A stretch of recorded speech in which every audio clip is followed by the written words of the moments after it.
Hello guys, for today's video ay magluluto naman tayo nitong gabi, laman ng gabi o tawag nito sa amin ay mika.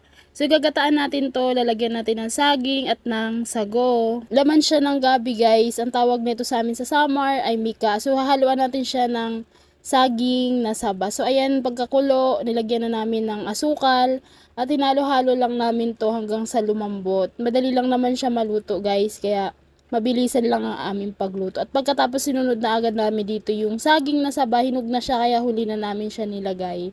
At pagkatapos nilagay na natin dito ang sago, yung sagong maliliit. So ayan ang aming nilagay dyan. At pagkatapos nilagay na namin dito yung unang piga o yung kakang gata. So halo-haloin lang natin ito ng mahalo na maayos at pakuluan natin ng bahagya at luto na yan siya guys. Ayan na siya, pwede na tayo kumain.